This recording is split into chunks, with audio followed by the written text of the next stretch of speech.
Nesta sessão eu vou continuar com alguns dos segredos das orações atendidas. Na verdade, eu vou tratar de uma chave específica que é essencial para a oração efetiva. E embora esta chave seja claramente apresentada por toda a Bíblia, desde o Antigo Testamento até o Novo, eu penso que a maioria dos cristãos não atenta para a sua existência. E eu creio que a falha em usar esta chave sobre a qual eu vou falar é uma das causas principais da ineficácia no corpo de Cristo. Você já deve estar pensando, que chave é esta? E eu posso dizer que quando você ouvi-la, provavelmente você não dirá glória a Deus. Eu quero voltar mais uma vez ao Sermão da Montanha, onde Jesus está dando instruções sobre como orar, e eu quero pegar duas passagens paralelas. A primeira está em Mateus capítulo 6, versos 5 e 6, onde Jesus diz: "E quando orarem, não sejam como os hipócritas", e aí ele descreve como os hipócritas agem. E aí ele diz no versículo 6, "Mas, quando orarem", e aí ele diz o que fazer. Então ele usa a frase "quando orarem" duas vezes. Da primeira vez, ele começa com uma negativa. Não orem como os hipócritas. Mas ele não termina aí. Ele conclui com uma positiva. É assim que vocês devem orar, e na verdade nós dedicamos a nossa última sessão a analisar o padrão que ele nos deu. Mas agora eu quero avançar no mesmo capítulo 6, para os versículos 16 e 17. E aqui ele apresenta uma outra dimensão da oração. E ele diz: "Quando vocês jejuarem, não sejam como os hipócritas." Mas ele não para com a negativa. Muita gente acha que ele termina aí. Mas ele continua no versículo seguinte: "Mas quando vocês jejuarem..." E aí ele nos diz como fazer isso de uma forma aceitável a Deus. Agora, eu acho que vocês percebem que há um paralelo bem próximo entre o que Jesus diz sobre orar e o que ele diz sobre jejum. Primeiro ele diz: "Quando vocês jejuarem..." E aí ele diz: "Não façam desta forma, façam daquela." Agora, na minha opinião, a frase "quando vocês orarem" indica que Jesus espera que os discípulos dele atentem bem a isso. Quando vocês orarem, Jesus espera que os seus discípulos orem. Quantos aqui concordariam que essas palavras indicam que Jesus estava considerando que nós, os seus discípulos, oraríamos? Ele não diz se vocês orarem, ele diz quando vocês orarem. E eu imagino que a maioria de nós aqui concorda que o Senhor espera que nós, como cristãos, oremos regularmente. Não está certo? Ok, agora nós passamos para o próximo estágio e ele não diz se vocês jejuarem. Ele diz quando vocês jejuarem. O que é que isso indica? Isto indica que ele espera que jejuemos da mesma maneira que ele espera que oremos. Não parece lógico? Você está aqui comigo? Ainda que talvez relutantemente, mas ainda está comigo? Bem, não fique relutante. Eu concordo que esse assunto do jejum não é um daqueles para os quais dizemos facilmente glória a Deus, mas eu garanto a vocês que quando aprenderem sobre ele, vocês dirão glória a Deus, vocês dirão obrigado, Deus, por nos dar esta chave. Veja, as palavras de Jesus sobre oração e jejum são absolutamente e exatamente paralelas. Quando vocês orarem, não orem desta forma, mas orem desta. Quando vocês jejuarem, não jejuem desta forma, mas jejuem desta outra. Então Jesus põe a oração e o jejum exatamente no mesmo nível. Minha conclusão é que, se ele tem expectativa que oremos, ele também espera que jejuemos. E eu me alegro muito porque eu tenho um grande predecessor no ministério que chegou à mesma conclusão. Na verdade, a muitos deles, Lutero chegou à mesma conclusão, mas aquele sobre o qual estou falando é John Wesley. E eu li o diário de John Wesley há alguns anos e ele mexeu comigo e me estimulou. E ele disse algo parecido com isto. Eu estou convencido que se um cristão entendeu a necessidade de jejuar e não pratica o jejum, ele vai se desviar com a mesma probabilidade de um cristão que entendeu a necessidade de orar e não ora. E John Wesley não ordenava para o ministério metodista nenhum homem que não se comprometesse a jejuar todas as quartas e sextas até as 4 da tarde. Era um requisito básico para ser ordenado no ministério metodista.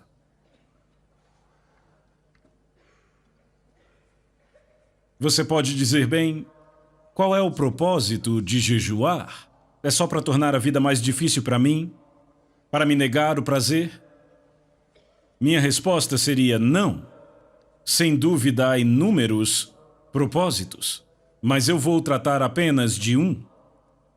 Qual seja, é uma forma apontada por Deus para nos humilharmos. E eu vou mostrar isso a vocês de forma muito clara na Bíblia. Veja, a maior e mais específica barreira para obtermos resposta às nossas orações é o orgulho. E qualquer coisa que possa retirar esta barreira do nosso caminho vai facilitar a resposta à nossa oração. Nesses últimos dias, Deus vem pessoalmente falando comigo sobre o terrível perigo do orgulho.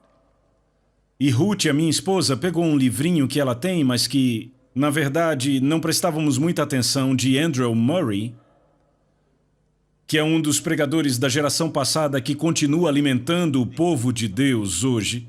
Quantos aqui já leram algum livro do Andrew Murray? Bastante gente aqui, isso é muito bom. Eu não sei quem conhece o livro. No original, o título é A Humildade do Nosso Senhor. Ele vem sendo republicado com um título mais simples. Eu acho que ficou só Humildade. E eu o li algumas semanas atrás. E ele realmente falou comigo profundamente sobre a minha própria vida. Eu já odeio o orgulho há anos, mas eu obtive uma nova visão do quão perverso e do quão maligno o orgulho é, e de como ele nos afasta de todas as bênçãos que Deus tem para nós. Essa mensagem vai por toda a Bíblia. É uma verdade universal. Ela não foi demonstrada primeiramente na Terra. Sabe, a primeira demonstração do mal do orgulho? Qual foi o primeiro pecado da história do universo? Me digam. Orgulho, sim, quem cometeu o pecado? Lúcifer, isso mesmo, um anjo, no céu. E se aquele orgulho, se o pecado do orgulho pôde ser cometido no céu, fazendo com que um anjo perdesse o seu lugar, quanto mais suscetíveis estamos ao pecado do orgulho devido à natureza pecaminosa nesta terra. Eu vou dar aqui 3 passagens da Bíblia que tratam de orgulho e de humildade. A primeira fica em Lucas 14, versículo 11. E é o final de uma parábola onde Jesus explica como agir quando se é convidado a um banquete. Em Lucas 14. E sabe, nós somos convidados para banquetes hoje em dia, às vezes. Eu fui convidado para um ontem. E Jesus disse, ele era tão prático. Ele sempre dava ilustrações muito simples. Primeiro, eu quero dizer que Deus nunca disse que ele vai nos humilhar. Ele sempre nos diz para nos humilharmos. Eu digo às pessoas, Deus podia te humilhar, mas só você pode se fazer humilde. Não ore, Deus me torne humilde, porque essa não é uma oração bíblica e, além do mais, provavelmente você se arrependerá dos resultados desta oração. Algumas semanas ou meses depois, quando você se encontrar na situação mais humilhante e perguntar, Deus, como eu vim parar aqui? Bem, você orou. Você orou. Jesus diz, quando você for convidado para um banquete, não saiam correndo para pegar o melhor lugar, o lugar de honra. Porque você será envergonhado quando alguém chegar e disser: é o orador que senta aqui. Você arranje um lugar naquele canto ali. Jesus disse: quando chegarem, peguem o lugar mais inferior. Muito sábio, quando você está no fundo, não tem mais lugar nenhum para ir, a não ser para cima. Não sei se vocês conhecem uma oração de um homem chamado John Bunyan. Eu trago isso há anos. Ele diz: aquele que está embaixo não teme nenhuma queda. O que se humilha não teme nenhum orgulho. Aquele que é humilde sempre terá Deus como seu guia. Veja, quando você está no chão, está seguro. Não dá para ir mais para baixo. Muito raramente eu ministro em reuniões públicas grandes como esta, sem antes tomar meu lugar de rosto no chão, de joelhos, diante do Senhor. E eu digo a vocês, antes desses encontros, Ruth e eu ficamos assim por muito tempo. É ali que eu me sinto realmente seguro, lá no chão. Então Jesus disse no fim da parábola: se você não quer ser envergonhado, evite a situação. Não vá sentar na melhor mesa. Sente no lugar mais inferior e só terá um lugar para ir, para cima. E ele resume tudo nestas palavras, em Lucas 14:11.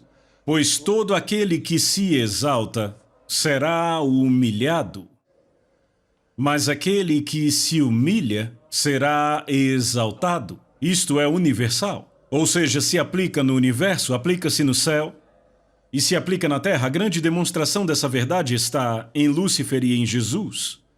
Lúcifer foi um ser criado por Deus, mas ele buscou a igualdade com Deus, escorregou e caiu. Jesus tinha igualdade com Deus, ele se humilhou até mesmo à morte, morte de cruz. E a Bíblia diz que Deus o exaltou grandemente. Diz em Filipenses 2:9, desta forma, Deus o exaltou sobremaneira. Por que Deus o exaltou? Porque ele se humilhou. E todo aquele que se humilhar será exaltado. Eu posso prometer a vocês exaltação se vocês se humilharem. Não há nenhuma exceção. Eu tenho uma série de mensagens com este título: O caminho para cima fica embaixo. Quanto mais para baixo você vai, mais você acaba em cima. Não há nenhuma exceção para isto. Mas eu quero falar sobre a humildade como uma condição essencial para uma oração eficaz. E eu quero pegar algumas declarações para provar isto. Vamos começar em Tiago capítulo 4, versículo 10 e mais duas passagens que leremos. Tiago 4:10. Humilhem-se diante do Senhor e Ele os exaltará. Notem que ele diz humilhem-se, não diz ao Senhor para fazê-lo. É você que faz. Deus é que exalta se você se humilha. E uma passagem muito semelhante em 1 Pedro, capítulo 5, eu e Ruth proclamamos esta antes da mensagem passada. Verso 6, portanto, humilhem-se debaixo da poderosa mão de Deus para que ele em tempo oportuno os exalte. O verso anterior diz: Deus resiste aos soberbos, mas dá graça aos humildes. Então, se você vai até Deus em oração com o seu orgulho, Deus estará te resistindo. E adivinha quem empurra com mais força? Você não pode se aproximar de Deus em orgulho. Lá em Salmos diz que o Senhor conhece os orgulhosos de longe, e Ele os mantém longe. Não há acesso a Deus com orgulho. Então, qualquer coisa que nos permite nos humilharmos é uma bênção que não tem preço, mesmo que não seja muito agradável na hora. E uma das formas bíblicas apontadas para nos humilharmos é jejuando. E eu vou mostrar isso direto da Bíblia. Eu quero começar com uma declaração de Davi, uma declaração muito simples, em Salmo 35, versículo 13, onde ele diz: eu humilhava a minha alma com o jejum. Algumas traduções dizem eu afligia a minha alma, mas no original em hebraico é eu humilhava a minha alma.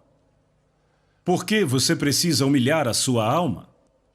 Bem, a sua alma é a parte arrogante em você. É a parte autocentrada, é a parte egoísta. Sua alma tem 3 funções principais: a vontade, o intelecto e as emoções. E ela expressa isso nas seguintes frases: eu quero, eu acho, eu sinto. E Deus diz que o que você quer não é importante, o que você pensa não é importante, o que você sente não é importante. O que é importante é a minha vontade. E se você quer se alinhar à minha vontade, você tem que tratar a sua alma. E uma forma de tratar a sua alma é humilhar a sua alma com o jejum. Eu lembro que há alguns anos eu preguei uma mensagem assim, em Washington, D.C., e lá havia um advogado cristão. Ele entendeu a mensagem e disse: amanhã eu vou fazer isto. Então amanhã vou jejuar. E ele fez, e ele teve um dia miserável. Toda vez que ele passava por um restaurante, sentia o cheiro da comida. Quando passava por uma confeitaria, ele parava, olhava para a vitrine. Foi um dia miserável. Então, ao final do dia, ele deu uma lição ao seu estômago. Ele disse: ei, estômago, você me causou muitos problemas hoje. Você me trouxe vários desconfortos desnecessários. Então, por isso, eu vou te punir. Eu vou jejuar amanhã também. Veja, isto é humilhar a sua alma. É trazê-la à sujeição.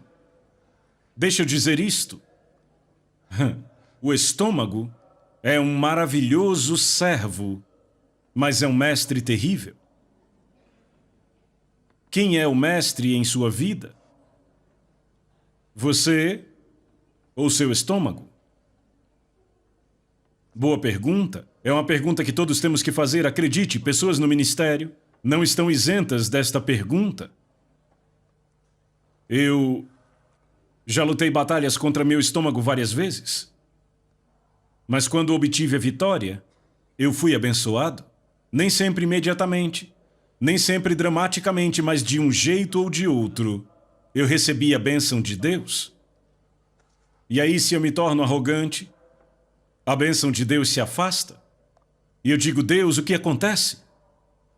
E Ele gentilmente indica de uma forma ou de outra: você se tornou orgulhoso e autocentrado de novo, quis do seu jeito. Você está deixando sua vontade e sua alma falarem. Ela tem que ser trazida à sujeição à minha vontade, à minha palavra e ao meu jeito. Então vamos ver alguns exemplos, na verdade apenas 2. Vamos ver o dia da expiação. Em Levítico capítulo 16, versos de 29 a 31. Levítico capítulo 16, versículos de 29 a 31. Veja, este é um capítulo bem longo. E são as ordenanças para o dia da expiação, que o povo judeu chama de Yom Kippur. E este é o dia mais sagrado do calendário judaico até hoje. E ele descreve a maneira como Deus ordena o sacrifício pelo perdão dos pecados de Israel. E tudo dependia daquele sacrifício, todo o futuro e destino daquela nação dependia do sacrifício. Mas no meio da descrição do sacrifício, Deus também requer uma resposta do seu povo. E a resposta que ele requer é que eles afligiriam suas almas. Esta é a tradução comum. Mas a palavra traduzida como afligir é mais frequentemente encontrada como humilhar. Então Deus requer que o seu povo humilhe suas almas. E esta é uma verdade muito significante. O sacrifício era algo que eles não conseguiam organizar. Estava fora da capacidade deles de prover, vinha inteiramente da graça de Deus, mas eles não podiam se beneficiar do sacrifício, a não ser que atendessem às condições de Deus e humilhassem suas almas. E também serve para nós cristãos. O sacrifício de Jesus na cruz é completo, perfeito, não podemos adicionar nada a ele. Não podemos tirar nada dele, mas se queremos nos beneficiarmos dele, temos que atender às condições de Deus, assim como foi com Israel. E esta foi a condição que Deus determinou. Versos 29 em diante de Levítico 16. Isso vos será por estatuto perpétuo. No 7º mês, aos 10 dias do mês, afligireis a vossa alma. E nenhuma obra fareis, nem o natural, nem o estrangeiro que peregrina entre vós, Porque naquele dia o sacerdote fará expiação por vós, para purificar-vos, e sereis purificados de todos os vossos pecados perante o Senhor. É sábado de descanso solene para vós outros, e afligireis a vossa alma. É estatuto perpétuo. Agora, o povo judeu sempre entendeu muito bem, e com bastante precisão, que a frase afligireis a vossa alma significa jejuar. Ficar sem comida, de fato e de verdade. Naquele dia, normalmente ficavam sem comida, nem bebida. A propósito, deixa eu definir jejum para que possamos avançar. Minha definição de jejum é se abster de comida para propósitos espirituais. Frequentemente também de bebidas, mas, falando de forma geral, não é. E se você se abstém de líquido, cabe a você decidir. Mas o que eu quero apontar aqui é que era requerido a Israel humilhar a sua alma para receber o benefício do sacrifício feito em seu favor. E o povo judeu, por cerca de 3.400 anos, sempre soube que humilhar sua alma significava jejuar. Na verdade, esta é uma prática que não foi quebrada na história desde os tempos de Moisés até hoje. No dia da expiação, eles afligem suas almas, jejuando. E no Novo Testamento, em Atos capítulo 27, versículo 9, este dia é chamado Dia do Jejum, que é a confirmação no Novo Testamento do entendimento de que afligir nossas almas é jejuar. É trazer nossas almas à sujeição. É não permitir que nossa alma dite algo para nós ou para Deus. É nos submetermos a Deus. E eu reforço meu ponto com uma conversa que Deus teve com a terra, quando Ele nos comunica que a resposta que Ele quer de nós, da mensagem da graça, é apresentarmos nosso corpo. Não é algo lá em cima, voando no etéreo. É algo bem aqui embaixo na terra, prático. E quando Deus diz, eu quero que vocês se humilhem em uma forma, e de jeito nenhum é a única forma, uma forma, é jejuando. E então lemos a respeito do retorno dos exilados, depois do cativeiro da Babilônia, em Esdras capítulo 8. Esdras recebeu a tarefa de liderar um grupo de exilados da Babilônia até Jerusalém. Era uma jornada de 4 meses. Naqueles dias, e tinham que passar por um território onde havia bandidos, ladrões e inimigos de Israel.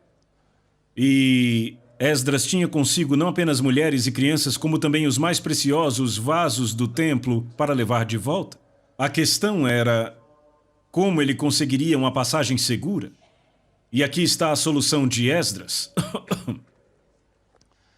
Vamos ler em Esdras 8, começando do versículo 21.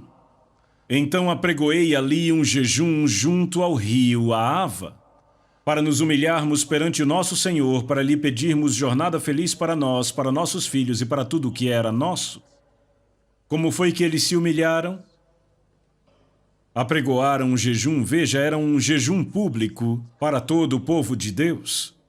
E então ele vem com esta afirmação bem interessante, porque tive vergonha de pedir ao rei, exército e cavaleiros, para nos defenderem do inimigo no caminho, porquanto já havíamos falado com o rei, dizendo a ele, a boa mão do nosso Deus é sobre todos os que o buscam para o bem deles, mas a sua força e a sua ira contra todos os que o abandonam. Vejam, Esdras se colocou em um lugar pelo seu testemunho no qual ele tinha que provar aquilo que ele havia dito.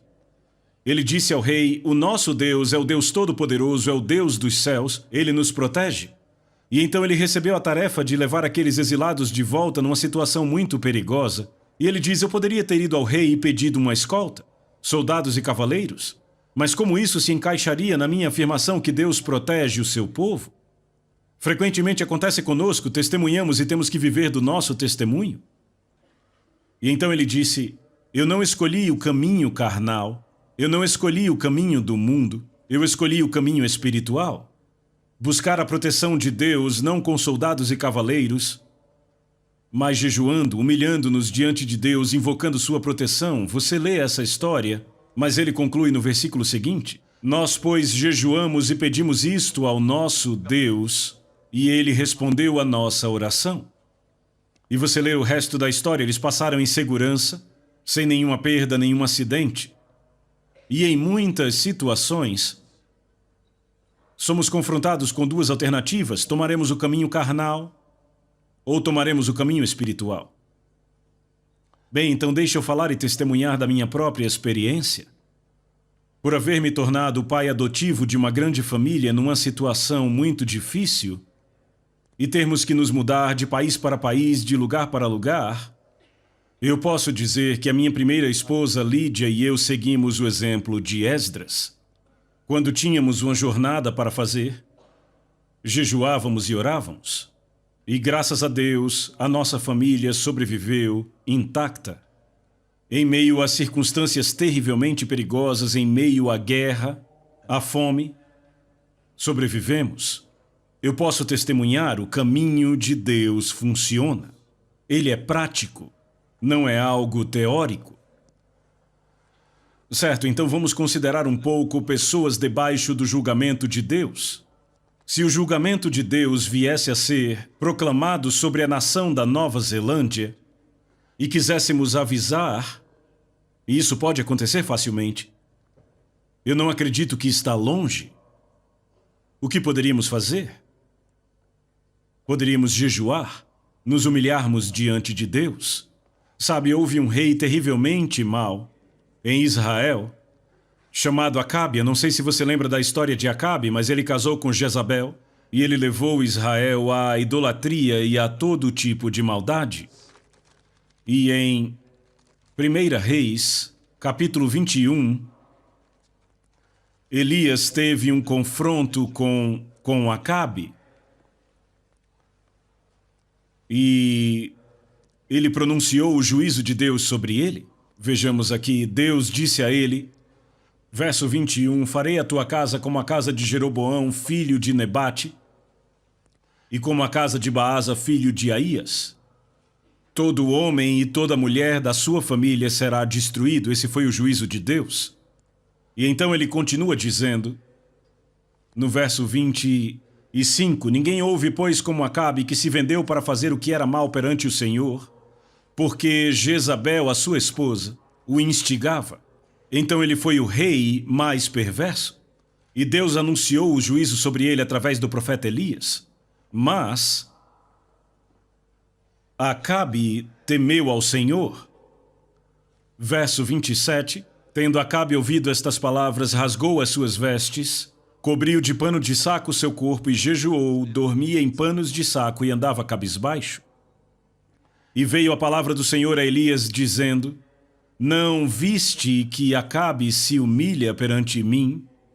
Portanto, visto que se humilha perante mim, não trarei este mal nos seus dias, mas nos dias do seu filho trarei. Então temos aqui este homem apontado como o rei mais perverso em Israel até aquela época. O juízo de Deus foi pronunciado contra ele e sua família. Mas quando ele se humilhou com o jejum, Deus disse, não trarei o juízo nos seus dias. Ora, se o jejum pôde fazer isto com Acabe, o que poderá fazer a mim e a você como filhos de Deus? Você vê o potencial? E então, na história de Jonas, na sua mensagem para Nínive, vemos como ele entrou na cidade, uma cidade muito perversa, violenta e má, e ele proclamou que em 40 dias a cidade seria destruída. Aquela era uma mensagem de Deus. Como foi que os habitantes de Nínive responderam? Jonatas 3:6. Chegou esta notícia ao rei de Nínive. Ele levantou-se do seu trono, tirou de si as vestes reais, cobriu-se de pano de saco e assentou-se sobre a cinza. E ele fez toda a cidade jejuar. Até mesmo os animais jejuaram. E ele diz no verso 10, viu Deus o que fizeram, como se converteram do seu mau caminho. E Deus mudou de ideia quanto ao mal que tinha dito que lhes faria, e não o fez. Uma cidade gentia, conhecida por sua maldade, ouviu a mensagem de um profeta uma vez, arrependeu-se e jejuou, e lamentou, e Deus poupou a cidade inteira. E Nínive foi poupada do juízo por 100 anos desde aquele tempo. Então, se o jejum trouxe isto a Nínive, o que poderia fazer por nossa nação? O que poderia fazer quando o povo de Deus se humilha? clamando por ele. E então, para evitar o desastre, se lermos o livro de Esther, veremos como um homem chamado Amã conseguiu elaborar o seu plano. Era um complô, na qual toda a nação dos judeus, no território do reino da Pérsia, seria destruída. E eu presumo que cada judeu na terra naquela época estava naquele reino porque era constituído de 127 províncias e se estendia da Índia até a Etiópia. E o decreto saiu, mas havia no Palácio Real uma judia, cuja nacionalidade não era conhecida, Esther, e o seu primo Mordecai mandou uma mensagem para ela e disse: não pense que você escapará diferentemente de cada judeu neste palácio, porque, quem sabe, você não está aí para um tempo como este? E Esther lançou um desafio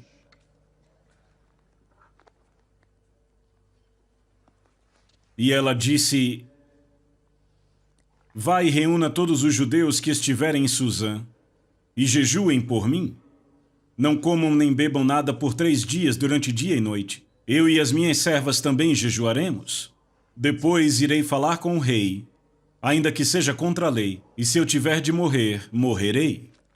Você lê o resto da história, que quando o edito foi proclamado, a situação inteira foi totalmente invertida e termina com um triunfo para o povo judeu e a preservação da nação judaica. O que foi que mudou a história? Qual foi o ponto de virada? Foi quando o povo de Deus jejuou. Sabe, eu penso que é quase impossível exagerarmos sobre o potencial do jejum para mudar o curso da história. Não é de espantar que Satanás tente manter esta chave fora do alcance do povo de Deus. Ele tem medo disto.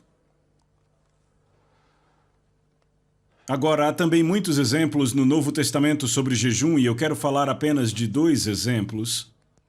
Um que eu chamo de jejum individual e o outro jejum coletivo. E no ministério de Paulo, em 2 Coríntios, capítulo 6, ele dá uma lista das maneiras como ele aprovou a si mesmo como ministro de Cristo. 2 Coríntios 6, versículos 4 e 5. Pelo contrário, em tudo, recomendamos a nós mesmos como ministros de Deus. E então ele lista várias maneiras que o recomendaram como ministro de Deus. E ele diz assim: na muita paciência, nas aflições, nas privações, nas angústias, nos açoites, nas prisões, nos tumultos, nos trabalhos, nas vigílias, nos jejuns. Então Paulo está dizendo que uma das formas como ele provou que ele era ministro de Deus foi jejuando. E então na mesma carta, capítulo 11, versos 23 e 27, ele traz uma lista similar àquela. Ele diz: são ministros de Cristo, falo como fora de mim eu ainda mais. E então ele dá uma lista completa de maneiras de como ele foi um ministro de Cristo. E no verso 27, ele continua a lista: em trabalhos e fadigas, em vigílias muitas vezes, em fome e sede, em jejuns muitas vezes, em frio e nudez. Então ele diz: jejuei muitas vezes. E note que na fala dele, fome e sede são uma coisa e jejum é outra. Fome e sede é quando você não come porque não tem o que comer ou beber. Jejum é quando você pode comer, mas você nega. Esta foi uma das formas como Paulo provou a si mesmo como sendo ministro de Cristo. E eu acredito que os ministros de Cristo deviam provar a si mesmos desta forma hoje. Eu falei sobre minha própria experiência, mas só mencionei isto. Afinal, não há vantagem nenhuma em pregar sobre isto se você não pratica. Quando eu fui salvo, eu já tinha sido um cristão no nome, mas eu desisti do cristianismo, dei as costas para a igreja. Eu estava procurando por respostas para os meus problemas em outros lugares. Mas quando eu fui salvo e batizado no Espírito Santo, eu nem sequer entendi o que me aconteceu. Eu tive que ler o Novo Testamento para entender o que tinha acontecido comigo. Mas uma coisa, eu acho que no intervalo de um mês, que ficou muito clara para mim, foi que Deus me disse que eu deveria jejuar toda quarta. Eu não havia lido o Diário de Wesley naquela época. Ninguém pregou um sermão para mim, eu não sabia nem onde encontrar sobre jejum na Bíblia. Mas eu simplesmente tinha essa convicção por dentro de que eu deveria jejuar toda quarta. E pelos 4, 5 anos seguintes, até o fim da Segunda Guerra Mundial, toda quarta-feira, eu jejuei. Eu estava no deserto, num caminhão com 10 outros soldados, e fomos jogados ali. Sabe quando você está num deserto e existe uma sombra, você tem que ficar ali, quer você queira ou não? E eu fiquei com aqueles soldados. Sabe, nós estávamos no Egito e os muçulmanos tinham um mês que chamavam de Ramadã, você conhece? Quando eles não comem, pelo menos não comem de manhã, eles comem bastante à noite. Eles compensam à noite o que eles não comem de dia. Os outros soldados diziam que era minha quarta Ramadã, porque não dá para jejuar em segredo quando se está vivendo com as pessoas ao redor o tempo todo, você nunca se livra delas. E eu digo que eu nunca teria feito o progresso que eu fiz se Deus não tivesse me mostrado esta chave. Houve um tempo no Quênia onde realizei um trabalho educacional que eu dizia que eu estava muito ocupado para jejuar. Tinha muita coisa para fazer. Então, por algumas semanas eu não jejuei e o resultado foi desastroso. E daí eu decidi que eu nunca poderia estar ocupado demais para jejuar. Eu estou falando de algo que eu experimentei, vocês entendem? Eu creio apaixonadamente no que eu estou falando. Vamos falar de jejum coletivo no Novo Testamento? Apenas 2 exemplos no livro de Atos. Atos, capítulo 13. Um dos momentos mais significantes na história do livro de Atos. As pessoas chamam isso de o princípio do programa missionário. Na verdade, a palavra missionário não vem do Novo Testamento. A palavra do Novo Testamento é apostólico. E este foi o primeiro envio de apóstolos registrado no livro de Atos. E aconteceu na cidade de Antioquia. Atos 13, versos de 1 a 4 diz assim: havia na igreja de Antioquia profetas e mestres, Barnabé, Simeão, Lúcio, Manaém e Saulo, que mais tarde tornou-se Paulo. Então havia 5 homens que eram reconhecidos como profetas e mestres. O versículo seguinte diz: e servindo eles ao Senhor e jejuando. Como eles ministravam ao Senhor? Jejuando. Apenas deixando de lado qualquer outra atividade, ficando na presença de Deus, esperando que Ele falasse. A Nova Versão Internacional diz: enquanto adoravam ao Senhor e jejuavam. Este é um dos pontos mais cruciais na história da igreja. Como isto aconteceu? Será que eles sentaram para pensar num plano? Ou trabalharam num sistema? Não. Eles deixaram de lado todos os seus esforços e esperaram Deus falar. E a forma como se consagraram foi deixando de lado a comida. Quem sabe por quanto tempo, talvez 1 dia, 2 dias, eu não acredito que foi tão longo. Mas eles simplesmente tiraram um tempo desligados de qualquer ocupação e distração, a fim de ouvir de Deus. E Deus falou. Diz: e servindo eles ao Senhor e jejuando, disse o Espírito Santo: separai-me agora Barnabé e Saulo para a obra que os tenho chamado. Então ouviram de Deus a estratégia dele. Sabe qual o maior problema da igreja de hoje? É que raramente a igreja segue a estratégia de Deus. Raramente. Temos nossos próprios planos, nossos programas, nossos sistemas, e a maioria deles não foi Deus quem iniciou. E Deus só se compromete a concluir aquilo que ele iniciou. Paulo diz em Filipenses 1,6: estou plenamente certo de que aquele que começou a boa obra em vós há de completá-la. Jesus diz: eu sou o Alfa e o Ômega, o princípio e o fim. O que ele começa, ele vai concluir. Mas o que ele não começa não tem compromisso de concluir. O que é importante é descobrir o que Deus está começando. Qual é o plano de Deus? Como podemos ouvir de Deus? E a igreja antiga estabeleceu o padrão. Eles tiraram um tempo de tudo, incluindo de comer, e disseram: temos que ouvir de Deus. E eles ouviram. Deus disse: bem, eu tenho um plano. Eu quero que separem 2 homens, Barnabé e Saulo, e os enviem. Não os enviaram imediatamente? Ouçam. Diz: então, jejuando e orando, e impondo sobre eles as mãos, os despediram. Então jejuaram de novo. Da primeira vez jejuaram para saber a vontade de Deus. Da segunda vez jejuaram para comprometer aqueles homens a cumprir a vontade de Deus. E o versículo seguinte diz: enviados, pois, pelo Espírito Santo. E a palavra enviados aí vem de uma bela palavra grega que significa enviados e acompanhados. O Espírito Santo não disse apenas vão, disse vão e eu vou com vocês. E este foi o princípio do ministério apostólico. Naquela época foram chamados de profetas e mestres. Mas no capítulo seguinte de Atos, capítulo 14, verso 14, diz: quando os apóstolos, Barnabé e Paulo, quando eles se tornaram apóstolos? Quando foram enviados pela igreja. Veja, o apóstolo é aquele enviado.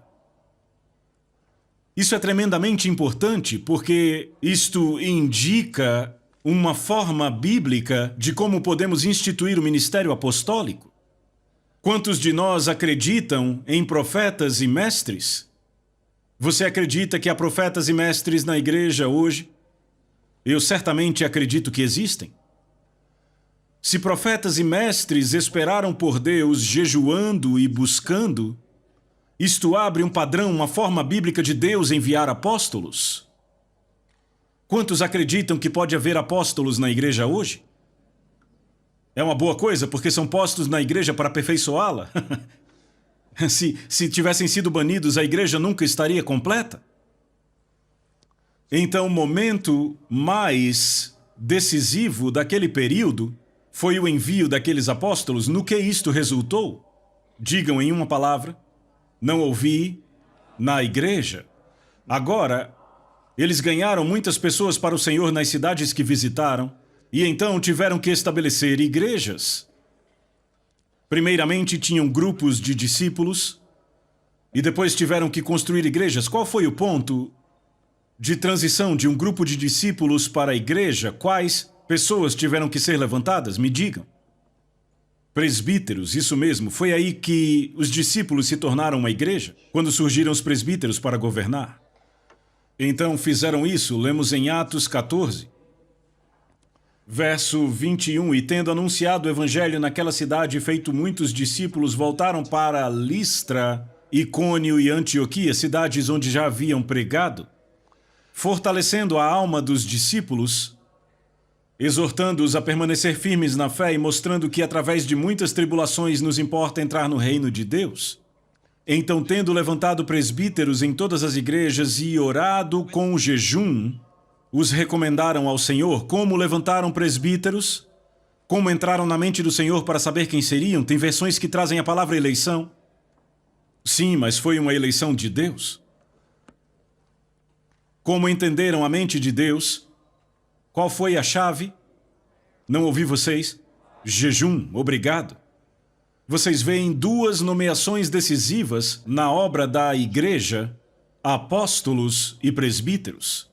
E na igreja antiga, ambas as nomeações foram alcançadas através da oração e do jejum. Por que esperaríamos fazer de alguma forma diferente em nossa época? Será que podemos melhorar este método? Deus nunca nos pediu para melhorar nada, apenas nos pediu para seguir. Entendem? Aqui está uma chave. E eu estou pondo ela em suas mãos. O que farão com ela? O que os cristãos desta nação vão fazer com esta chave? O que os cristãos da Austrália farão com esta chave? O que os cristãos da Inglaterra farão com esta chave, África do Sul e todas as outras nações onde esta mensagem chegar? Você acha que Deus mudou? Será que encontramos uma maneira melhor? Certo, então agora eu quero apontar duas conclusões. A primeira está na conhecida passagem em 2 Crônicas 7,14. Eu a chamo de esperança para uma nação. Esperança para uma nação. Quantos sabem o que 2 Crônicas 7,4 diz? Muitos, graças a Deus.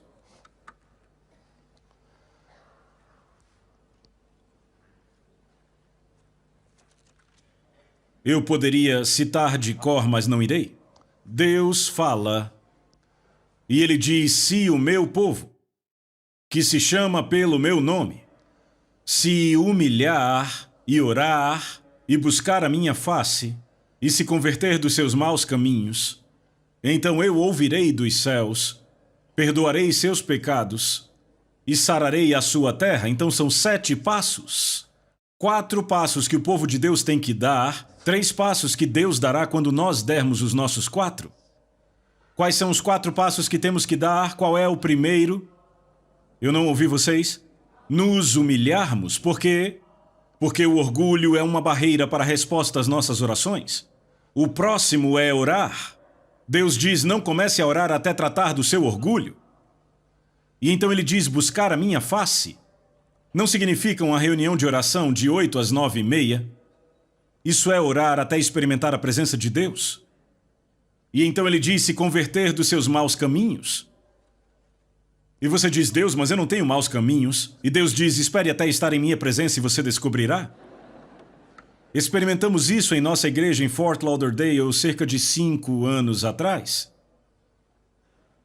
A esposa de um dos presbíteros recebeu uma palavra do Senhor para proclamar um jejum. Eu já vou falar sobre isso, um jejum coletivo. E aquilo não foi recebido com muito entusiasmo. O fato foi que os presbíteros, e eu era um deles, ficaram tão envergonhados que tivemos que fazer algo a respeito daquilo. E então dissemos que íamos tirar um certo período para jejuar e orar, e nos encontrávamos toda manhã, eu acho que era o quê? 5 da manhã. Bem, eu não estava lá, Ruth e eu estávamos viajando quando começaram. E se não me engano, na primeira manhã havia 13 pessoas. A igreja tinha mais de 500 pessoas na época. Na manhã seguinte, eu acho que vieram 7. E aí começou a ficar, como é típico nas reuniões de oração, na manhã seguinte havia 4. Mas então, um irmão que não era um presbítero recebeu um fardo do Senhor. E ele passou 24 horas chorando. E as coisas mudaram. E quando Ruth e eu voltamos, eu disse: gostemos ou não, isso vem de Deus, é melhor a gente se envolver se não quisermos nos perder dele. E eu não posso entrar nos detalhes, mas pelas próximas, eu acho que 6 semanas, nos encontrávamos toda manhã às 5 da manhã e passávamos a maior parte do tempo com o rosto ao chão. E os pecados que foram confessados foram espantosos. Era uma igreja ótima e respeitável. Mas havia adultério, fornicação, havia alcoolismo. E não veio à tona até estarmos na presença de Deus. Não diga a Deus: eu não tenho maus caminhos para me arrepender. Provavelmente isso só vai dizer o quão distante você está da face dele. À luz do semblante dele, as coisas ficam diferentes. O que Deus pede de nós? 4 coisas: nos humilharmos, orar, buscar sua face, se converter dos maus caminhos. Como é que nos humilhamos?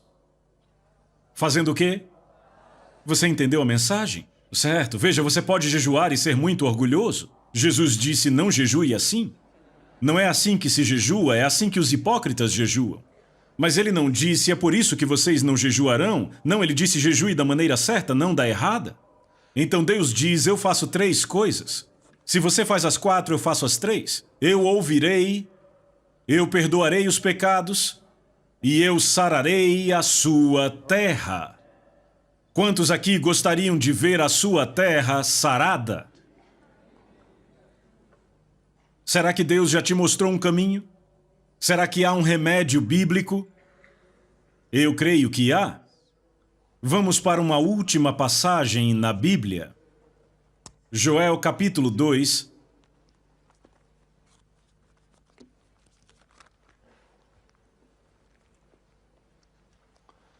Esta é a passagem de onde as pessoas tiraram a expressão o jejum de Joel. Joel 2,15. Tocai a trombeta em Sião, promulgai um santo jejum, proclamai a assembleia solene, congregai o povo, santificai a congregação, ajuntai os anciãos, os filhinhos e os que mamam. É interessante, naquela época tínhamos crianças de colo e crianças maiores nos encontros. Quase toda manhã lá estavam elas, e elas pareciam incomodadas e desapontadas quando seus pais não as acordavam para a oração. Sabe, era um exemplo vivo disso. Vamos continuar. Saia o noivo da sua recâmara e a noiva do seu aposento. Chorem os sacerdotes, ministros do Senhor, entre o pórtico e o altar, e orem. Que digam, poupa o teu povo, ó Senhor, e não entregues a tua herança ao opróbio. Para que as nações façam escárnio dele, porque hão de dizer entre os povos onde está o seu Deus. Note que, acompanhando, percebemos que ele menciona 3 categorias: os sacerdotes, os ministros e os anciãos. E aqui está a responsabilidade da liderança na igreja, de dar o exemplo, de tomar a dianteira. Sabe quem são os líderes? As pessoas que vão na frente. Às vezes, os ministros estão liderando de trás. Isto não é liderança. Jesus, no jardim do Getsêmani, levou seus discípulos consigo, e então tomou 3, e eles pararam, e diz que ele foi um pouco mais adiante. Isto é liderança? É ir um pouco mais adiante? Uma vez ouvi um pastor dizer, eu tenho que correr para alcançar o meu povo. Isso não é liderança. Aqui está a responsabilidade da liderança. Agora, ouçam a última declaração, onde no mesmo capítulo, versículo 28, e acontecerá depois que derramarei o meu espírito sobre toda a carne. Vossos filhos e vossas filhas profetizarão, vossos velhos sonharão e vossos jovens terão visões. Ele diz depois do quê? Depois do quê? Depois que o povo de Deus atendeu às condições dele. Agora eu sei que Pedro, citando isso no dia de Pentecostes, disse, acontecerá aqui nos últimos dias. Mas aquele não era um cumprimento total, era um cumprimento antecipado, e é muito significante porque, naquela passagem em Atos 2, Pedro cita o Senhor dizendo, derramarei do meu espírito. Algo do meu espírito, e aquilo começou no dia de Pentecostes. Mas nesta passagem, Deus diz, eu derramarei o meu espírito, não do meu espírito, mas eu liberarei o meu espírito na terra, sobre toda a carne. Irmãos e irmãs, ainda não vimos isto, vimos apenas um pouco salpicado. Há mais de 1 bilhão de muçulmanos na Terra que nunca foram tocados pelo Espírito de Deus. Como os alcançaremos? O que libertará o Espírito de Deus? Eu digo a vocês, se vocês já lidaram com o Islã, é uma fortaleza impenetrável para uma aproximação natural. Você tem que ir pelos meios espirituais. Qual é o programa de Deus? Convoquem um jejum, santifiquem a assembleia, que os anciãos, os sacerdotes e os ministros mostrem o exemplo. E Deus diz, no meu tempo, quando atenderem minhas condições, eu vou derramar o meu espírito sobre toda a carne. Eu creio que esta é a solução, e eu não acredito que haja outra. E eu creio que Deus nos mostrou na Bíblia o caminho. Vamos curvar as nossas cabeças diante do Senhor. Peça a Deus. Eu quero que você pergunte a Deus. Eu quero que você pergunte a Deus se tudo isso que foi dito vem da parte dele. Ruth e eu estivemos recentemente com Dave e Del Garrett no Havaí, são amigos próximos nossos.